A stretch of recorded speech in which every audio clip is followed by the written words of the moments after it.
Быстрее,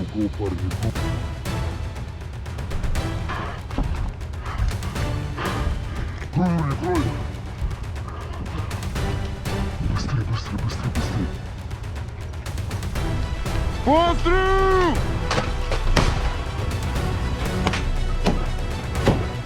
Тикай!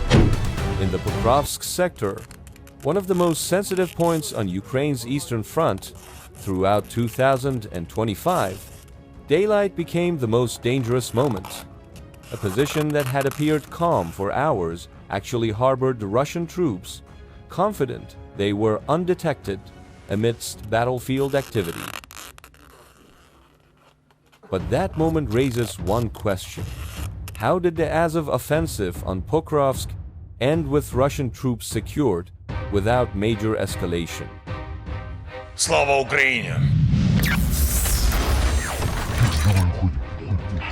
According to media reports in mid to late 2025, units of the Ukrainian National Guard's Azov Corps had already scouted the area through aerial and ground reconnaissance.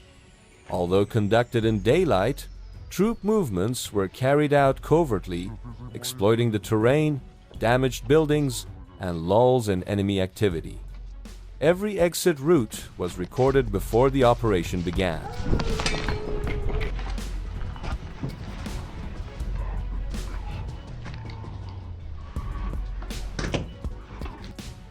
When Azov began to move, the situation changed immediately. It wasn't a frontal assault, but a measured pressure maneuver. Exits were cut off one by one, space for maneuver narrowed, and Russian troops gradually lost options without a major firefight that could trigger a wide escalation. Пацани, лягайте, я їбануту кидаю. Close quarters pressure was key. Pinned down and monitored from multiple directions, the hideout finally collapsed.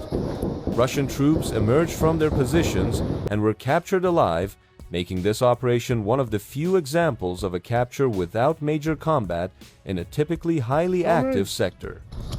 Coming! Military observers believe this daylight operation demonstrated a high level of confidence and control of the situation, while also emphasizing that information dominance and terrain control can be more decisive than firepower alone. Although this incident occurred several months ago, the approach remains relevant in the current battle around Pokrovsk. The operation also demonstrated a shift in combat patterns in the Pokrovsk sector. While previously synonymous with wave attacks and heavy artillery, the Azov approach emphasized small-scale situational control with high impact. The capture of enemy forces in daylight demonstrated that the front line was no longer determined solely by who fired first, but by who saw and understood the terrain first. Some military analysts believe that the Azov operation served a dual purpose. In addition to securing the sector, the operation also sent a psychological signal to surrounding Russian units. No position is truly secure, even outside of intense combat hours. This effect often forces the enemy to withdraw, shift positions, or increase vigilance, which in turn drains stamina and logistics. On the other hand, the successful capture without major escalation helped Ukraine maintain the stability of the Pokrovsk front line, a strategically important area serving as a logistics hub and access point to key cities in Donetsk Oblast. Such operations allowed Ukraine to maintain its position without opening the door to a large-scale counteroffensive. Гранату кину. While this report refers to events from mid to late 2025, similar operational patterns are evident in the current battle dynamics. Pokrovsk remains a contested sector, and any small maneuver can have a direct impact on the battlefield.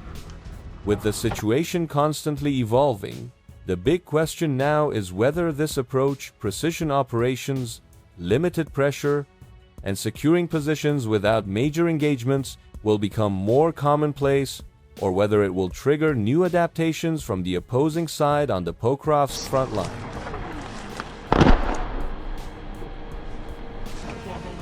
This approach didn't emerge suddenly. According to various military reports and observations, Azov Corps units have long trained for precision operations scenarios like the one in the Pokrovsk sector. From the early stages of the war until 2025, Azov was known for emphasizing small unit discipline, infantry coordination, and the integration of modern reconnaissance in its exercises. These exercises were designed to address situations where direct contact and major escalations must be avoided. In simulations, troops practice recognizing enemy patterns, blocking movement routes, and applying gradual pressure until the enemy lost options without resorting to intense firefights. This strategy was particularly relevant in densely populated areas like Pokrovsk, where even small mistakes could have significant consequences. Все, парни, переходим сюда. Furthermore, Azov was also known for regularly practicing daylight operations, a situation that demands a high level of terrain mastery and camouflage. Unlike night operations, daylight increases the risk of detection, requiring every movement to be well measured and coordinated. The success of these operations demonstrated that these exercises had yielded tangible results in the field. Observers assessed that the combination of repeated training, combat experience, and rapid adaptation enabled Azov to conduct security operations with a relatively low level of risk. For the opposing forces, this means constant pressure, even when no major battles are underway. Against the backdrop of this long-term training exercise, the Pokrovsk operation was not just a momentary tactical success, but a reflection of a continuously refined combat doctrine. And as long as this sector remains a crucial point, this approach is expected to continue to be used in various forms on future battlefields. Ultimately, the operation in the Pokrovsk sector underscored one crucial point: the modern battlefield isn't always determined by the biggest explosion or the largest number of troops. In many cases, victory stems from mastery of information, discipline, and consistent, long-term training. For the Azov Corps, securing the enemy's defenses without major escalation was not the result of a single operation, but rather the fruit of a long-developed and honed doctrine.